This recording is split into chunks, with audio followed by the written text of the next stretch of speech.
जब एक्ट पास हो गया था तो एक्ट में सुप्रीम कोर्ट में जब पिटीशन गया तो चीफ जस्टिस ने सर्वे की बात कर दी।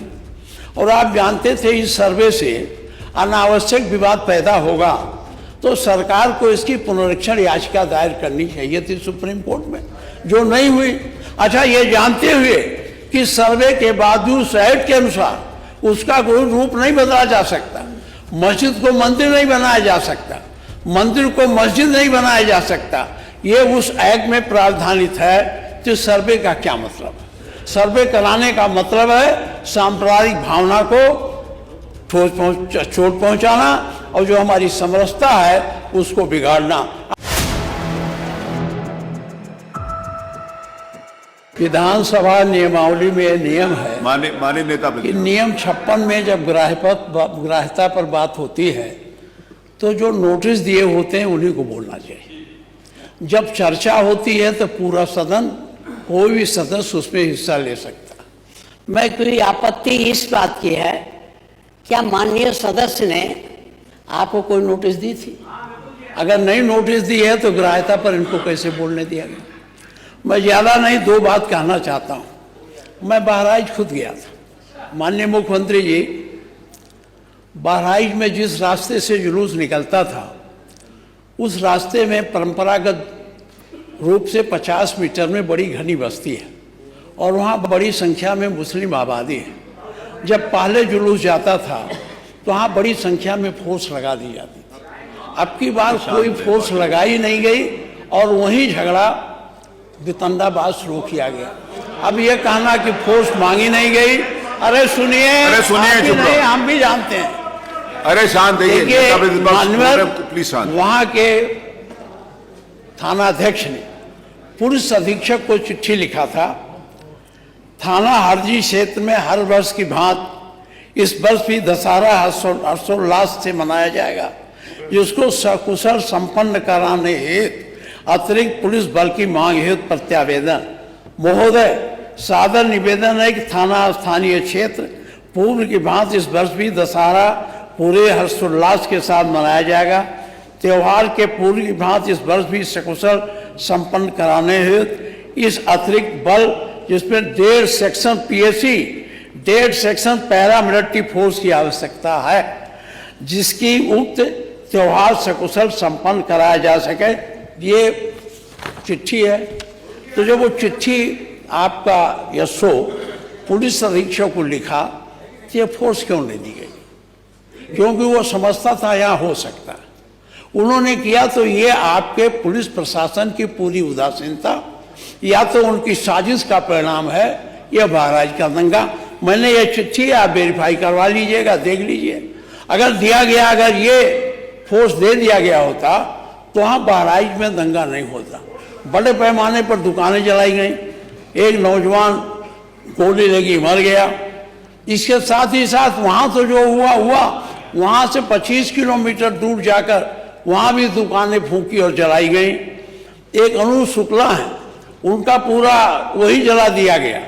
अगर ये इस तरह की बात होती, अनूप शुक्ला का एक वो था, शोरूम था मोटरसाइकिल का, वो जलाया गया, उनके कागज जलाए गए।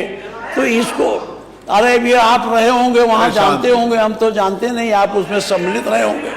तो जो उसमें सम्मिलित रहता वही नहीं जानता है, हम कहाँ जान पाते।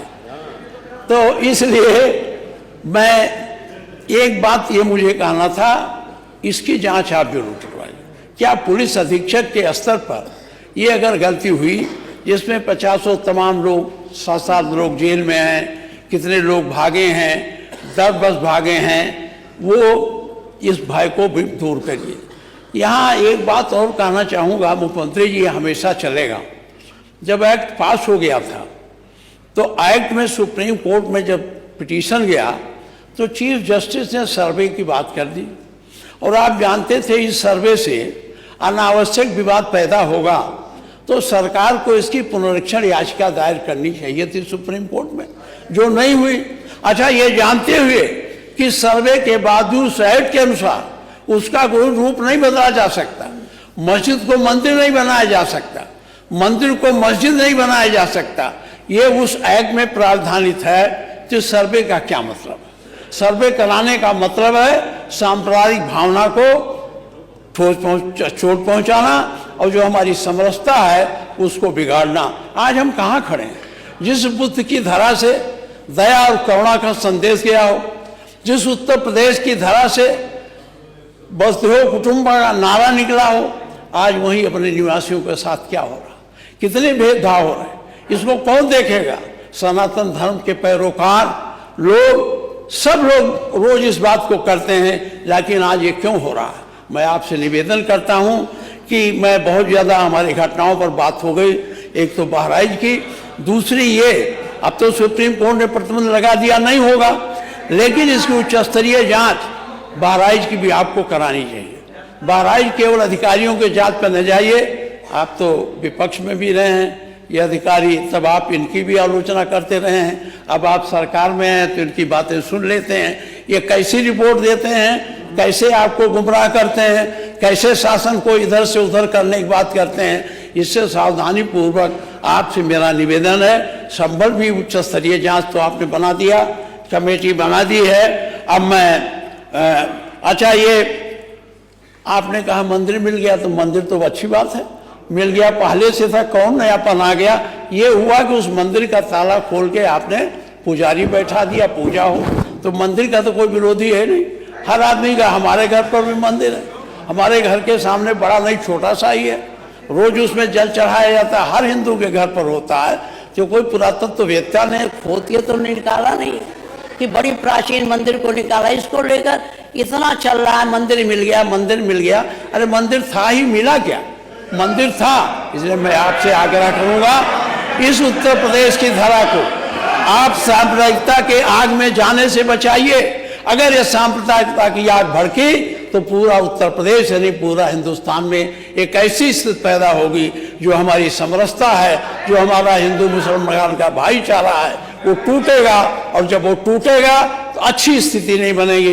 इसलिए मैं आपसे आग्रह करता हूं कि आप इन दोनों घटनाओं का, आपने वहां तो, अब नहीं जानता, कमीशन ऑफ इंक्वायरी एक्ट के अंतर्गत उसे आपने जारी किया है। अगर कमीशन ऑफ इंक्वायरी एक्ट के अंतर्गत हुआ है तब तो जांच रिपोर्ट सदन के पटल पर आएगी। अगर कमीशन ऑफ इंक्वायरी एक्ट के अंतर्गत आपने जांच नहीं बैठाई है, सदन के पटल पर नहीं आएगी। मेरा आपसे अनुरोध है कि अगर वो सदन, वो कमीशन ऑफ इंक्वायरी एक्ट में नहीं है तो उसे उसी स्तर पर है जिससे उनकी रिपोर्ट सदन में आ जाए और हम लोग पूरे तथ्यों से वाकिफ हो सकें। मैं इन्हीं शब्दों के हिसाब से कहता हूँ, सारे लोगों की इच्छा इस पर चर्चा हो जाए।